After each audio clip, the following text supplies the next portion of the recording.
Bonjour à toutes et à tous. Bienvenue sur KTV Kwezi FM, le 106.9 pour un temps de parole toujours en direct à la radio et à la télévision. Elle est avec nous, la ministre des Outre-mer, Annick Girardin. Bonjour. Bonjour. Merci d'avoir accepté notre invitation. Vous êtes de passage, un long passage, 3 jours à Mayotte pour faire le point des actions qui ont été mises en place, notamment ces 53 points. Alors on n'aura pas le temps de faire les 53 points. Globalement, qu'est-ce qui a marché, qu'est-ce qui a moins bien marché? Alors, d'abord, merci de votre invitation et bonjour à toutes les Mahoraises et les Mahorais. Moi, je suis très heureuse d'être ici à Mayotte pour la 4e fois. C'est ma 4e visite et souvent, je dis que désormais, mes visites, puisque je connais bien Mayotte, comme les autres territoires d'outre-mer, eh bien, ce sont des réunions de chantier. C'est quoi une réunion de chantier? Eh bien, tout le monde se met autour de la table et on regarde effectivement sur ce plan qui était d'un montant de plus d'1 milliard.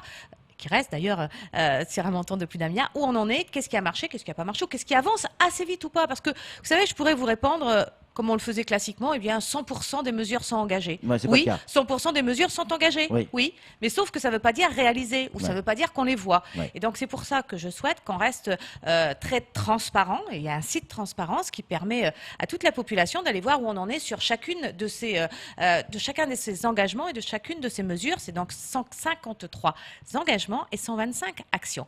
Qu'est-ce qu'on peut dire aux Mahoraises et aux Mahorais aujourd'hui? Qu'est-ce qui a changé pour eux depuis ce plan, ou qu'est-ce qu'ils peuvent voir? Bien d'abord, il faut redire que, par exemple, les consultations médicales sont aujourd'hui programmées. Ça veut dire qu'un Mahoraise une Mahoraise ou un Mahorais n'attend plus des heures et des heures pour avoir un rendez-vous médical.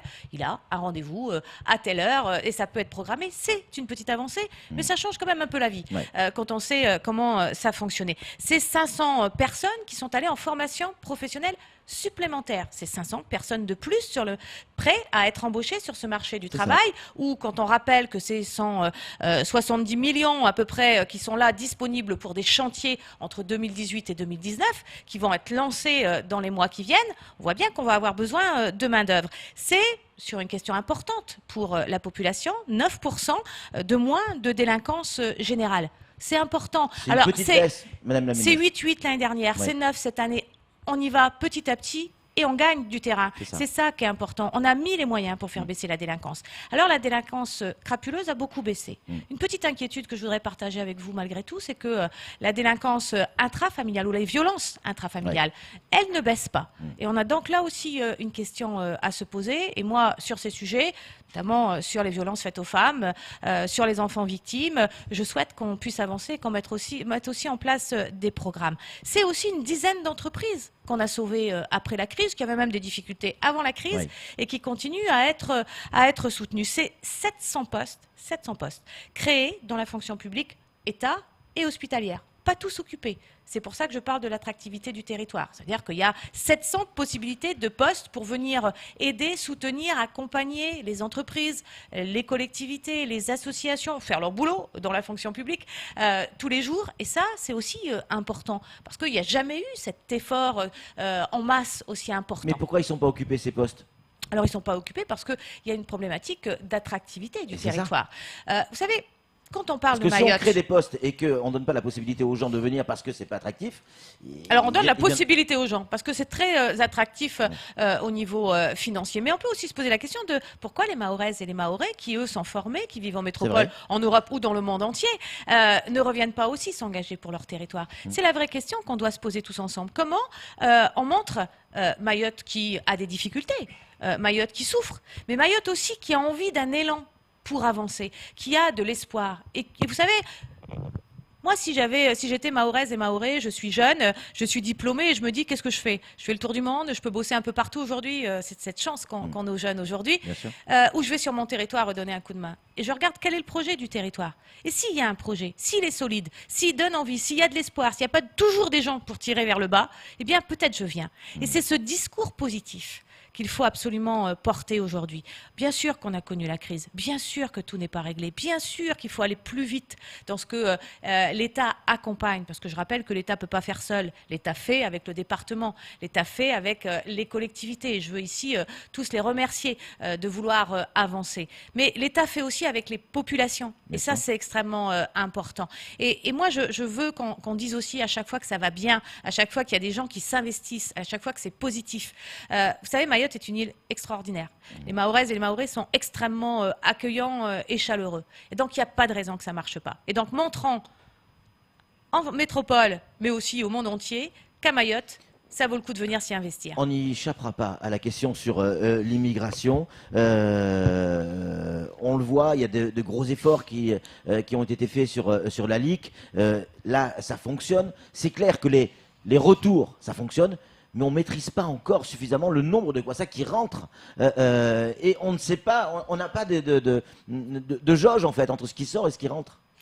Alors vous avez raison quand vous dites on n'a pas obligatoirement toutes les données. Oui. Mais alors quel bond depuis un an. Oui. Moi quand je suis venue pour la première fois il y a 2 ans, j'ai quand même constaté que même si chacun faisait son boulot, chacun le faisait dans son silo. D'où effectivement la nomination d'un sous-préfet LIC de lutte contre l'immigration illégale. Ce qui permet aujourd'hui de coordonner tous les services. Et permettez-moi ici de remercier et de féliciter tous ceux qui bossent sur le terrain. C'est pas si facile que ça. Hein. Ils sont aujourd'hui bien sûr 170 de plus. Policiers et gendarmes, puisqu'on a renforcé effectivement les équipes. Rappelez-vous aussi qu'il y avait des demandes de brigades à Koungou, de brigades aussi à Dambéni, et ça va être ouvert sous peu. Le fait que ce troisième escadron qui était arrivé ponctuellement reste sur le territoire. Je vous rappelle aussi qu'on a mis les moyens en matière d'intercepteurs et qu'on en a 2 encore qui viendront, 2 de plus. Et puis il y a des arrivées prévues en 2019. Le ministre de l'Intérieur a pu le confirmer. Mais cette organisation qui est aujourd'hui au point a un peu peiné en 2018. Rappelez-vous, parce que les Comoriens ont refusé toute reconduite, et donc il y en a eu quand même un peu moins, mais les chiffres de 2009 sont optimistes. Alors vous avez raison, il faut aussi qu'on arrive à d'abord arrêter les départs. Hein, c'est quand même quelque chose qui paraît évident à tous, mais quand même pas si facile, puisque ça veut dire un travail avec les Comores. En ce moment, on sort d'une période électorale compliquée, d'élections compliquées. Il va falloir effectivement... Reconnu par Emmanuel Macron. Hein. Lisez la lettre. Y a-t-il le mot félicitations? Absolument pas. Il y a l'espoir de travailler avec effectivement les Comores, parce que qu'est-ce que pense le président de la République que c'est, et il a raison, que c'est une des conditions de réussite dans la lutte contre l'immigration illégale. Et donc c'est important qu'on ait cette relation avec les Comores, ou alors tout seul on n'y arrivera jamais. Puisqu'on parle des Comores et de Mayotte, elle est où la vérité sur l'histoire du pétrole? On le lit ici, là, il y aurait du pétrole entre Mayotte et les Comores, en tout cas dans la zone. C'est vrai, c'est faux, un tox? Bah écoutez, si mon petit bâton à pétrole m'avait indiqué qu'il y en avait, ce serait très bien, et ce serait bien pour tous les territoires d'outre-mer, quoique non, puisque aujourd'hui, je vous le rappelle, qu'on est dans un monde qui va vers du zéro carbone, et que... même si effectivement il y a du pétrole dans la zone pour les Comores, pour d'autres territoires, eh bien ce n'est pas la vision qu'a aujourd'hui la France du monde de demain, qui sera à zéro carbone, à zéro déchet, à zéro exclusion, à zéro difficulté face au dérèglement climatique. Ce monde du mieux, ce monde du plus juste, du plus équitable, celui qu'on doit construire immédiatement à Mayotte. Vous savez, aujourd'hui on pense ce monde de demain. Je crois que Mayotte est un des territoires qui peut être en avance dans cette trajectoire 5.0, qui peut montrer que ici tout est possible, y compris un saut vers ce monde que tout le monde veut retrouver demain, ce monde plus équitable. Et je crois qu'ici, ça a un sens. Oui, mais ça peut, en tout cas, certains disent que ça a un sens si effectivement il devait y avoir du pétrole, ça permettrait de rééquilibrer les PIB des 2 îles, enfin que ce soit Mayotte et les Comores, et donc peut-être de limiter l'immigration. Vous savez, je suis toujours très ambitieuse, j'aime rêver, parce que dans la vie, on en a besoin. Ouais.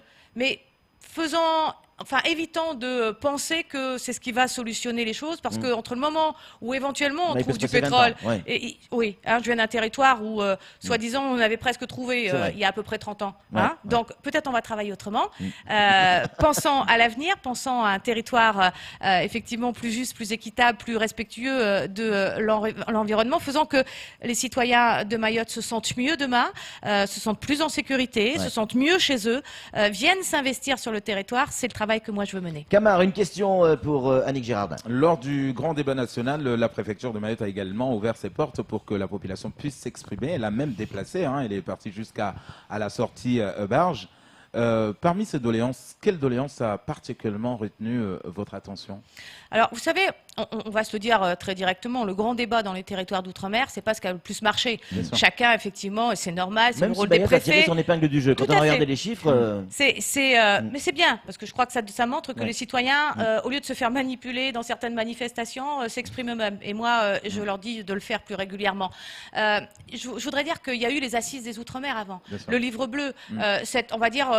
ce qu'allait faire le gouvernement sur ce quinquennat. Et puis, il y a eu le plan Mayotte. Je suis venue en faire le bilan. Bien sûr. Je rappelle que c'est plus d'1 milliard. C'est 1,3 milliard exactement qui était prévu dans ce plan et qui sera renforcé. Et d'ailleurs, alors, j'espère dans un mois et demi, l'État signera avec le département un nouveau plan, ce qu'on appelle aujourd'hui, parce que c'est la loi qui l'a prévu, la loi égalité réelle, un plan de convergence et de transformation pour les 4 ans qui viennent. Et lui aussi, il sera au-delà d'1 milliard. Quand j'entends effectivement certains élus dire le territoire a besoin d'1 milliard ou rien, il est là. Il est là depuis 1 an, le milliard. vous faites allusion notamment à Mansour Kamardine qui Tout veut à remettre fait, un- au député qui ouais. a chiffré, à mon avis, bien en dessous, l'ensemble de ces propositions. Vous allez Moi, remettre je veux... cette proposition Attendez. de loi Moi, au président de la République je veux vous dire qu'avec le sénateur Tani, avec la députée Ramlati, avec le vice-président de la collectivité du département, qui est avec moi depuis 2 jours sur le terrain, avec les maires, nous travaillons à la construction de ce futur territoire de Mayotte, à sa reconstruction, à ce Mayotte plus agréable, plus durable. Et ce plan, ce contrat, il va être signé et donc il comporte toutes les grandes lignes du développement du territoire. Et pour revenir au grand débat, moi je veille. Depuis que je suis là, et vous pouvez regarder toutes les décisions nationales, puisque le président de la République va s'exprimer jeudi, toutes les décisions nationales soient bien applicables à Mayotte à 100%. Pourquoi je dis à 100%? Là aussi, j'évoque effectivement la question de la convergence des droits, Ouais. qui, quelque part, doit être revue. Mais la convergence des droits, dans toutes les nouvelles mesures, il n'y a pas de sujet, parce qu'elles sont applicables 100%. Le monde économique. On a eu Carla Baltus, la présidente du MEDEF, qui s'étonne que la ministre des Outre-mer n'ait pas pu rendre visite au monde de l'entreprise, ni même des partenaires sociaux. Et pourtant, Mayotte a besoin de se développer sur le plan économique. Franchement, Oui. vous me connaissez. Oui, un petit C'est peu. rare que je n'aille pas sur le terrain, c'est rare que je rencontre pas Oui. tout le monde. Simplement, la présidente du MEDEF, nous la recevons très souvent à Paris, au ministère. Que je l'ai rencontrée à chaque fois que je suis venue comme le monde de l'entreprise. Oui. Et que cette fois-ci, j'ai fait d'autres choix parce que, bien sûr, je dois aussi avait le club rencontrer le entreprise, maximum quand de gens. même, tout de même. Et hier soir, il y avait Oui. ici le club entreprise, le premier club entreprise Oui. d'outre-mer. Il faudra le mettre en avant avec, bien sûr, le haut commissaire aux compétences qui est ici, qui est Jean-Marie Marx. Eh bien, malheureusement, la présidente du MEDEF n'était pas là. C'était sans doute une excellente occasion de porter les questions du MEDEF. Ça n'empêche qu'il est prévu effectivement demain, non aujourd'hui c'est mardi, Ouais. excusez-moi, qu'elle puisse être rencontrée par ma conseillère qui est ici en charge de Mayotte. Et je veux ici remercier son implication sur l'ensemble de ces dossiers, comme l'ensemble de mon cabinet et l'ensemble de l'équipe de la préfecture, mais aussi de tous les fonctionnaires. Vous savez, je suis toujours très dure avec les fonctionnaires, parce que je le rappelle que c'est la colonne vertébrale de la République, qu'on est là pour servir. Mais ici, sur ce territoire, depuis 1 an, moi j'ai envie de tous les féliciter. Il y a des problèmes au niveau de la pêche. En tout cas, ici à Mayotte, il y a les pêcheurs qui s'inquiètent de cette réglementation qui va intervenir à partir de 2021, si je ne dis pas de bêtises. Et nos barques ne seraient plus aux normes et ne pourraient plus naviguer. Certains disent qu'il y a un degré d'urgence. Alors, je ne sais pas s'il y a un degré d'urgence dans la réponse et qu'est-ce qu'on appelle urgence. Ce qui est clair, c'est que la préfecture, les services des affaires maritimes sont déjà largement sur ce dossier. Oui. Il faut complètement construire la filière, ici à Mayotte comme ailleurs. Les filières pêche qui sont effectivement d'abord une filière dite traditionnelle. Vous savez que ça a été combat le président de la République, c'est-à-dire comment faire pour que la France puisse financer de nouvelles embarcations de pêche dans les territoires d'outre-mer, puisque l'Europe, et notamment l'Europe interdisait la possibilité de financer jusqu'à aujourd'hui ces embarcations. C'est possible. Bien sûr qu'il faut regarder quel type d'embarcation on va financer, qu'elle soit bien sûr aux normes, mais que ce soit facile de service. C'est-à-dire, c'est quoi que les marins soient en sécurité, et 2, que les poissons soient conservés dans de bonnes conditions. Mais il n'y a pas que l'embarcation. Il y a dans quelles conditions on débarque, comment effectivement on permet aux pêcheurs, et il faut investir dans les questions de froid, c'est-à-dire à la fois la glace, mais à la fois aussi, bien sûr, les congélation pour les congélateurs pour la surgélation. Et donc, c'est tout un écosystème qu'il faut mettre en place pour les pêcheurs. On ne pêche plus aujourd'hui de la même manière qu'on pêchait hier. Et il y a une vraie filière à monter parce qu'il y a de l'emploi derrière aujourd'hui cette filière pêche, comme d'ailleurs la filière agricole.